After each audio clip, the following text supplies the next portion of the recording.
Olá, pessoal, tudo bom? Eu sou a professora Ana Fábia e nós vamos começar o curso falando da igualdade racial. Nós temos um estatuto que trata somente da igualdade racial.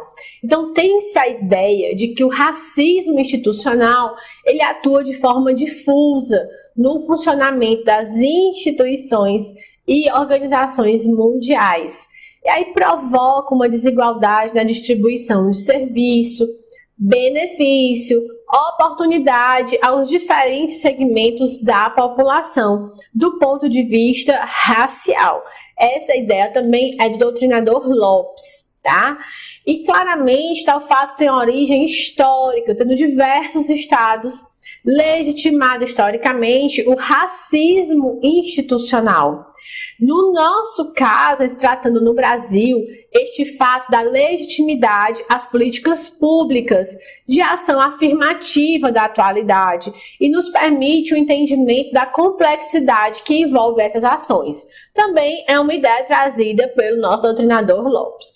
O conceito de racismo institucional teve sua primeira definição nascida através dos autores do livro Poder Negro, cognominados, Stalker e Charles. Já em 1967, eles trouxeram essa ideia, a fim de especificar como se manifesta o racismo nas estruturas de organização da sociedade e nas instituições de um país.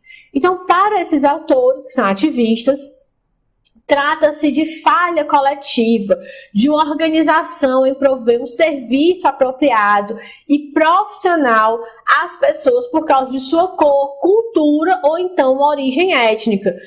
É muito complicado você ter um país, você ter um mundo, você ter uma nação onde se faz diferenças por etnias, por culturas. Fica muito segregado. No Brasil, por sua vez, esse programa de combate ao racismo institucional, chamado de PCRI, foi incorporado na metade de 2005.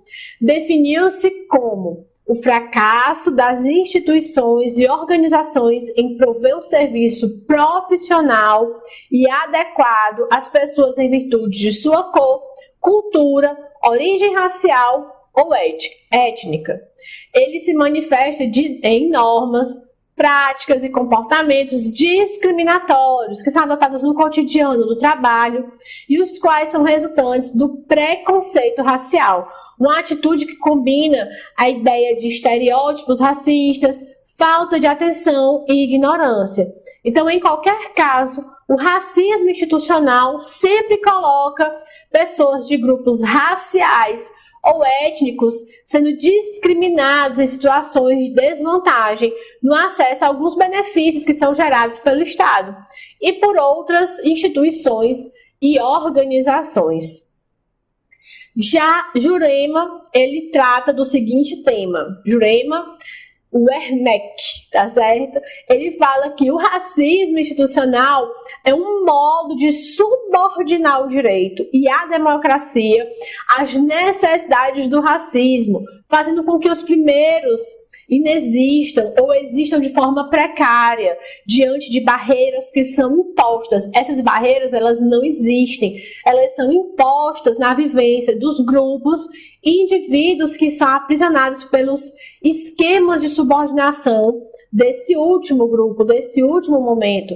Então essas barreiras, elas não existem, elas são colocadas e elas são impostas através de gerações.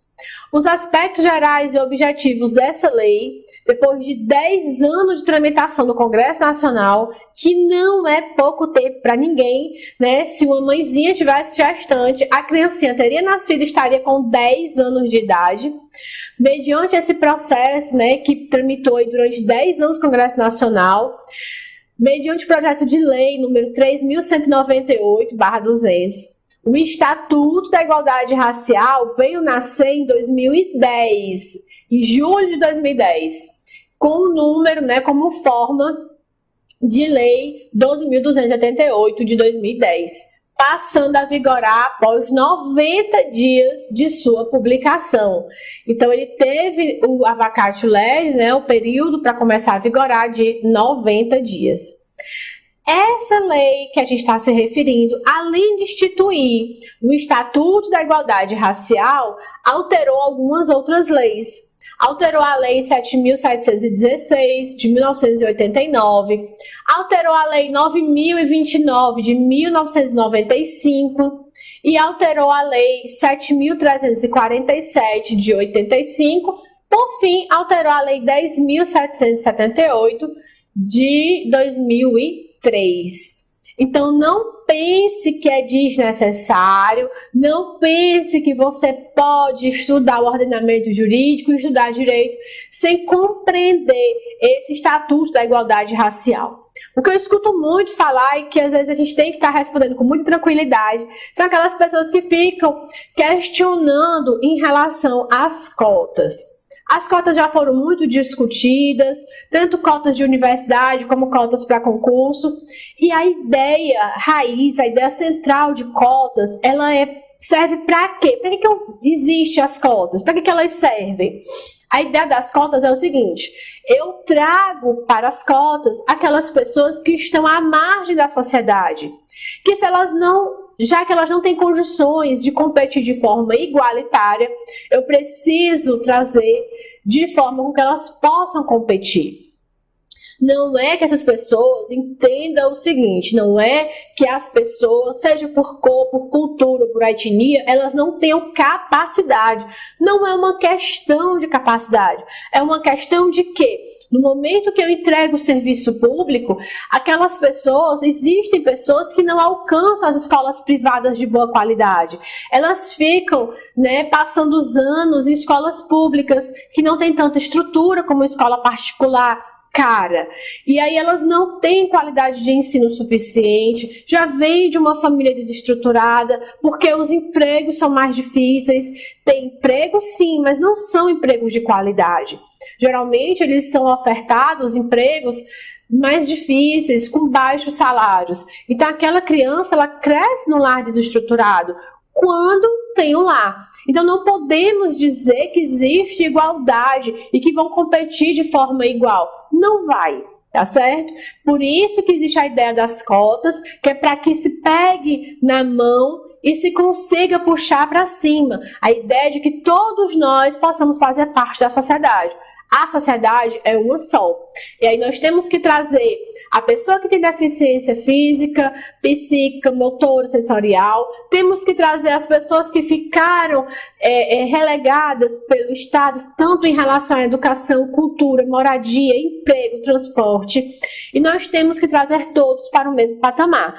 Para daí, havendo a igualdade real, havendo aquela igualdade onde todos possam competir de forma igual, as cotas elas não são permanentes, elas são temporárias. Passando para essa situação, as cotas serão eliminadas, mas por enquanto ainda são sim muito necessárias, tá certo? A gente vai ter nossa aula número 2, próxima aula.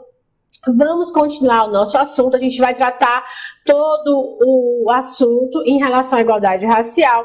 Eu aguardo você na nossa próxima aula. Um forte abraço, pessoal, e a gente se encontra!